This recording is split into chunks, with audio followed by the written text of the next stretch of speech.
All right, so now that the trans is installed for the final time, we can finally start hooking up all the accessories and systems and make this thing a functioning car for the first time in a year. And the first part that's going to be going in is the drive shaft from one of our swap partners, which is Seems Legit Garage. Now they're a BMW race shop, and kind of under that umbrella of BMW parts and services is a line of full DCT swap accessories.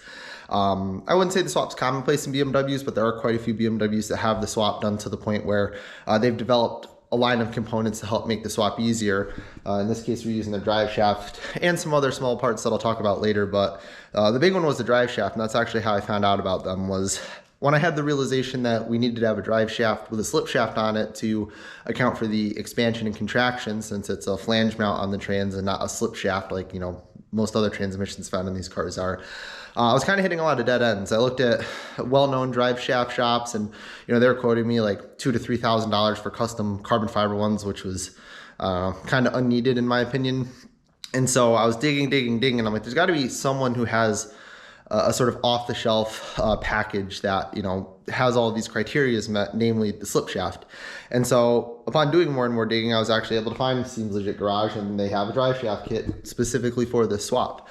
And so this drive shaft has the flange that mounts to their adapter plate that I'll talk about in a minute, the slip shaft, which is very important, and then I think it's a 1350 joint to go to the rear end. So it has all of our bases covered. It's pretty straightforward because they know what the swap is, so it's nice to talk to people who understand what we're doing and weren't getting confused by needing a slip shaft and all these other things. So it was, just like ordering any other custom drive shaft, just give them the joints, give them the length, and they made it. I mean, I think they had this to us in like 3 or 4 days. It's a very quick turnaround. So the drive shaft itself bolts to their adapter plate that goes onto the tail shaft of the transmission. You can see that here. It's a billet aluminum adapter plate. So basically that takes the triangular output shaft of the transmission and then converts it to a more conventional flange. So we'll get that bolted on with some socket head cap screws, really nothing too crazy.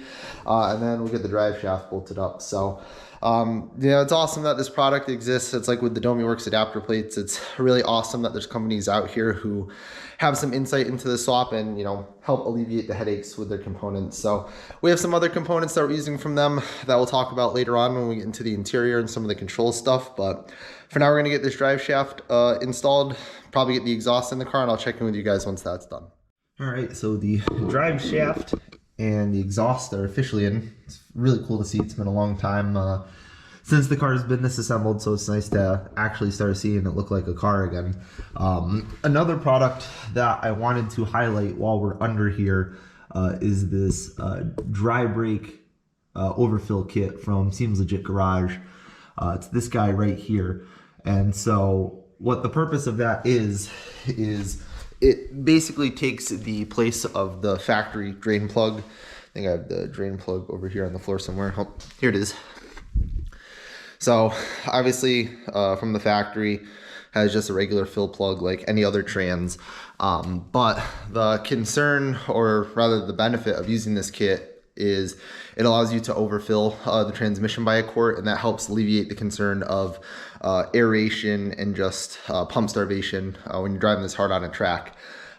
Just because if you fill it to the factory capacity, or if you fill it using just the factory method, and then that's where you stop with your fill level, when you start driving it hard on track and racing it and putting a lot of temperature in it and you're having all the G-forces acting on it, you can start putting it into limp mode and having issues. And so I think it was actually on the BMW M4 GT4 race car that they started using that kit, because the GT4 race cars actually still use the dual clutch trans. They didn't use a sequential like the GT3 cars. And so they used that to overfill it, and then the aftermarket started making them. So that kit's from Seems Legit Garage, and Obama World makes one. And so it's nice that lets you just take care of that issue, put a little fluid in. And the other nice benefit, I don't know if I can find the other part of it somewhere on the floor, I think it might be downstairs, is that has a dry brake fitting on the end of it.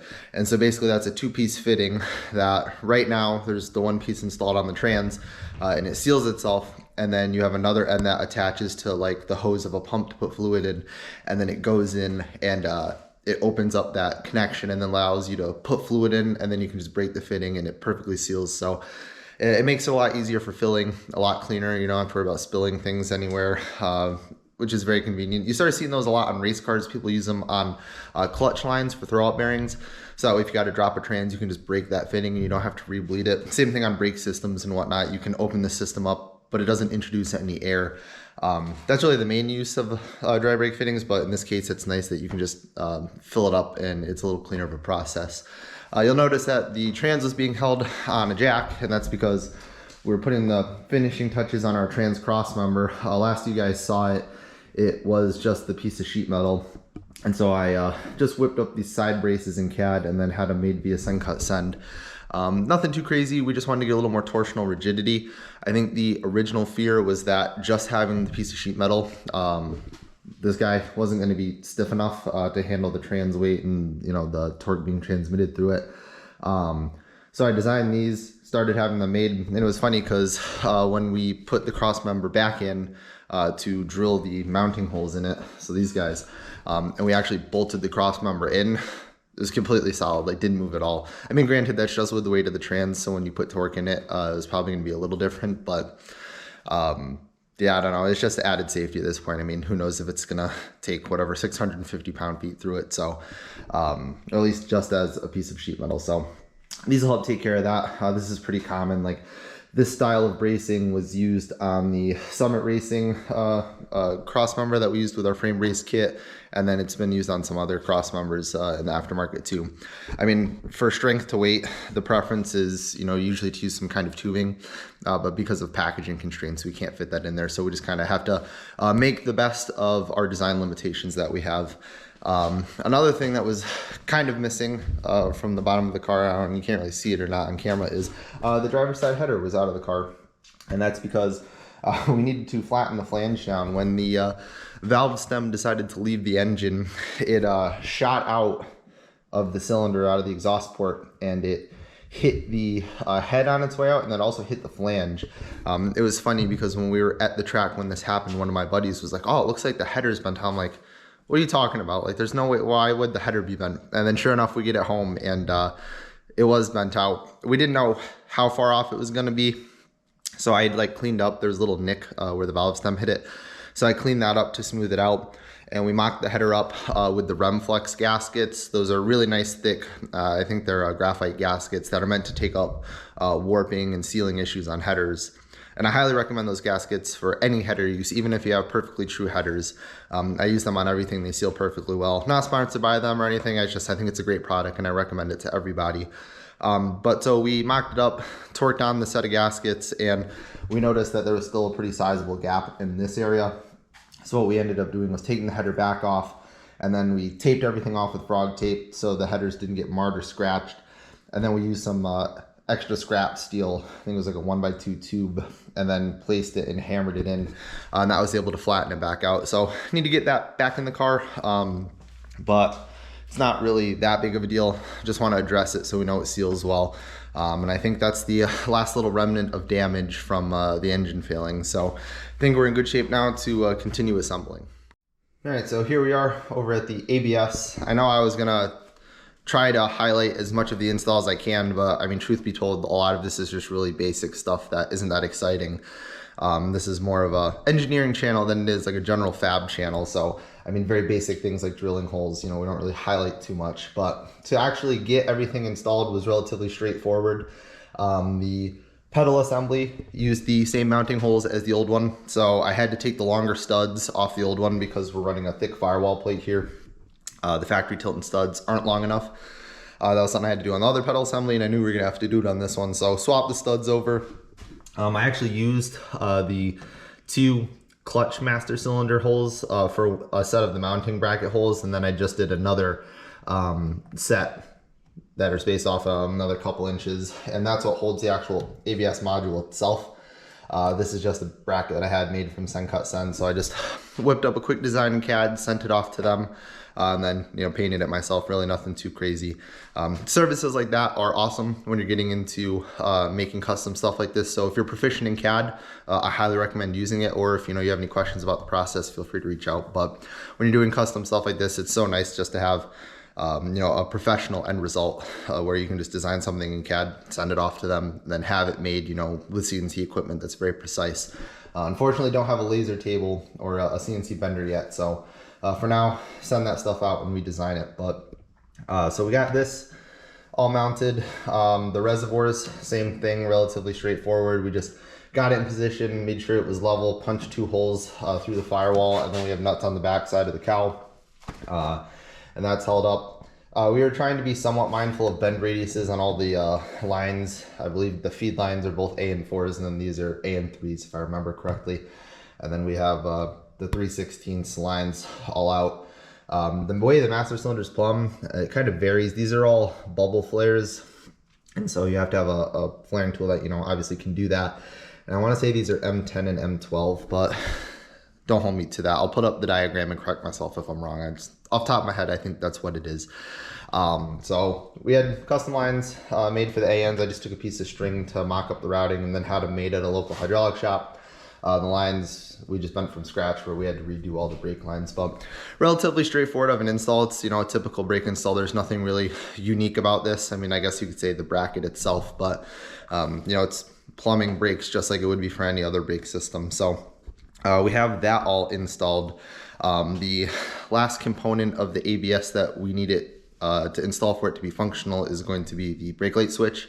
The system itself is always monitoring wheel speeds, but it needs to know when to actually intervene, you know, because obviously you don't want your ABS kicking on anytime there's a discrepancy in wheel speeds or one's at 0. So there you install a brake light switch, and the way the switch works is that it needs to be a normally closed switch. So when you're off the brakes and not touching anything, that circuit needs to see a ground, and then when you press the brakes, the circuit needs to go to open, and then, you know, it loses the ground, and that's when it knows to actually intervene. So I was able to find a switch off Summit. I'll put the part number up here. And it's just a I think it's like a brake / cruise control switch, but one side's normally closed, one side's normally open. So it takes care of the brakes, but also gives us flexibility to run, you know, something else if we're on like a signal to the PDM or ECU, things like that. So that takes care of that. But yeah, the ABS from the physical hardware side is all taken care of. So we're gonna keep chipping away at things and maybe start talking about the control side of things soon. So we are inside the car. We're almost wrapping up the hardware install of everything, which means it's almost time to start programming and getting into the control side of things. But just wanted to show you guys how the wiring and the install of everything's developing on the inside of the car. We have our AIM PDM here. We have the Haltech Elite 2500 ECU here. Got the CAN TCU from Canformance here. We have a CAN bus hub here, and then in the way back we have a O2 CAN bus controller, which is something to keep in mind if you're doing a Haltech system. The O2 setup is sold separate. So if you buy an ECU, or even if you buy like a pre-wired kit like we did, you have to buy an O2 CAN bus controller separately and then plug that in. So it's not like the Hollies where it's included. We went with the dual wideband setup. So we have an O2 sensor on each bank versus like the Holley setups where it's at least the lower level Hollies where it's a single O2 sensor. And we're running dual NTK sensors. Through Haltech, you can either do NTK or Bosch. We've had issues with Bosch sensors in the past. It's hard to tell if that was a Holley issue or if that was a Bosch issue or maybe a little bit of both, but the general consensus is that the NTK sensors are the way to go. It's more expensive, but supposedly it's worth it in the end, so we're going to give those a shot and see how they work out. For those wondering what a CAN bus is and why we have a CAN bus hub, I briefly mentioned it, is basically it's a way to transmit data within a car. And I'm going to give a very, very elementary explanation here. Maybe we'll go more in depth when we're actually doing the control setup and whatnot, but it's just a very modern way to transmit data. It's how modern cars work, and you're starting to see it more and more in the aftermarket, where you have a defined CAN bus protocol. You have 2 wires, CAN high, CAN low. And then you put a ton of different devices in this network, and they can all communicate through this protocol and transmit data. In some ways, it's a way to clean up wiring since you have your CAN high and CAN low wire. So when you're going device to device, there's a lot less wiring than if you were trying to run a ton of different sensor wires between all the devices. And it allows you to do a lot of really cool things with controls, and it just makes things easier for data transmission. You know, for example, in the car here, we'll have our AIM dash here. We have CAN bus keypads here. So those will communicate via CAN bus to the Haltech. Our Haltech will speak to the CAN TCU via the CAN bus. and things like that. Even like the ABS system we can put that on the CAN bus network, and allows us just to integrate everything, and then all of the different devices can see data from one another, or you can have certain things happen. That's a very, very high level explanation of it. I'm sure we'll get more into the nitty gritty as we're actually putting the car together, and you can actually see the benefits of that. But it is a very, very powerful tool. You just have to be very smart about CAN bus protocols, making sure everything is set up properly and communicates properly. The keypads here, we have two. So we have our main one over here. So you can see that we have some symbols in there. Now these are actually just pre-made keys that pop in and out, so you can configure this however you want. So this is just how we have ours laid up right now. This is just kind of a preliminary thing. It's cool because through the PDM or through these keypads, it's very configurable. So we can just change locations of buttons. We can change functions of buttons. It gives us a lot of flexibility because in reality, that's just how these things go. You think that this is a good layout. You go out, race the car, and you're like, oh, actually, I wish I had a button for this, or oh, I wish that this button was here. So it makes it very easy to change those things, which is nice because especially in our case, nothing really stays the same on this car for very long. We're always tweaking, trying to improve. And so knowing that, it becomes very convenient to make changes. So for example, here we have start, stop button, horn, low beams, high beams, rear view camera. This one's a hazard button, F1, which we can put different functions to. I kind of include that as a universal function button. Previous and next scroll through the pages on the digital dash. We have turn signals here and a dome light. And then this keypad here is all for the transmission. So even though these are both CAN bus keypads, they're actually on different CAN bus networks. This is on the same CAN bus as the AIM and the Haltech, and then this is on the CAN bus system with the CAN TCU. There's different baud rates and communication rates and things that impact compatibility of CAN bus systems and protocols and whatnot, but we're going a little too deep down the rabbit hole. But the gist of it is that just because they're both CAN bus keypads and some of the devices are similar doesn't mean that you can just integrate them all together. There's certain things you have to keep in mind. So anyways, on the trans keypad here, we have some of the buttons defined. So we have drive, we have automatic or manual modes. So that's where the trans is automatically going to shift, or if it gives us manual paddle control. Here we have our up and down for shift firmness. You can basically control the trans pressure, and it just kind of is like general aggressiveness. So shift speed, shift firmness, and also if you're in automatic mode, the shift RPM that it occurs at. Mode allows us to cycle through the different modes on the trans, so like eco mode, sport, sport plus, things like that. We have our launch control, and then just the other gear buttons here.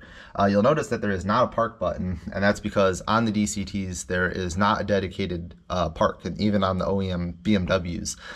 Basically the way that it works is when the engine is not running, it is in park, but once you fire it up and the trans builds pressure, there's a little park lever on the side of the trans that pops up and it forces it into neutral. So there's not a way to force it into park when the engine's running. So we didn't really see the point in having a park button, when in reality we can't put it in park when the engine's running. You either have to use an e-brake or just hold your foot on the brake. Seeing as this car does not have an e-brake, we're just gonna have to do what we did when the car was manual trans and just hold our foot on the brake, which we're used to, so it doesn't really matter. And another thing to keep in mind, speaking about park in these dual clutch transmissions, is that when the trans is off, it is in park. There's not a way to put it in neutral, because to get into neutral, you need the trans pressure, or there's ways to override that. So for example, you can get something like a park lockout from companies like DomiWorks. We actually have one from them right now. And what that does is it forces the park lever up into neutral. It doesn't hurt the trans or anything. It's perfectly fine. But that's a way to override it. So for example, if you have an e-brake, you can just set that to stop the car, but then the trans is always in neutral when it's on or off. Or we have another product too, which is what is going to go in the long run, from Seems Legit Garage, which is a park override lever. So basically, it's derived from what BMW used in their GT4 race cars. And it's a little lever that you can pull on to pull that lever up. It has like two little positions. And you'll see it once it's installed in the car. So that way you can choose to override it into neutral when you need to. So for example, if the car is off and you just need to roll it, for example, then you can use that lever to override park, put it in neutral, and then just roll it without having to start it. Or you can just put it back into park when needed. So it's nice to have that flexibility. But yeah, we're slowly progressing here on all of the electronics. I figured this is a good time to just start highlighting the hardware side of things now that we are wrapping that up and getting oh so close to start programming. I mean, I had originally planned to maybe go a little more in depth on the wiring and how to hook up different systems, but truth be told, it's so personalized to how you want your install to go that I don't want to put bad information out there, so to speak, where you know, maybe someone is trying to build a car one way, they reference these videos, they wire it how they saw we wired it in the video, and then something happens because, you know, we did something a certain way to work in our system and our integration, and then they did it a different way. So the wiring on this stuff isn't very complicated. You know, the Haltech's pretty much plug and play with LS engines. The PDM is probably the most wiring intensive because you're basically setting that up from scratch.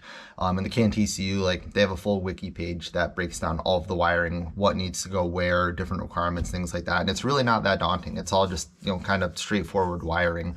But something to keep in mind is, you know, when you're doing an install like this, or really any install for car parts and, you know, systems integration stuff is, you know, what do you want out of that system? Obviously, like, you know, the CAN TCU is okay, we want it to control the transmission, but what other stuff in the background? Then that's really important to think about. What else do I want this to do? What does it need to integrate with?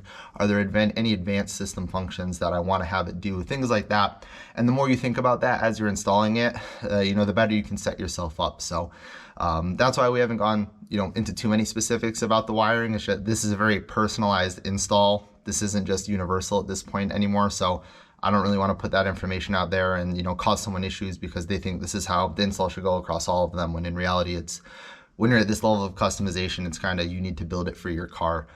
There's some universal aspects, but, you know, when you're this deep in the weeds, nothing's that straightforward. I mean, the install of these components is very straightforward, but when you start getting into a lot of the advanced control stuff, it gets a little complicated. So we're gonna keep chipping away and trying to wrap up the few odds and ends here, and then hopefully very soon we'll be putting power to the car and seeing what these systems do.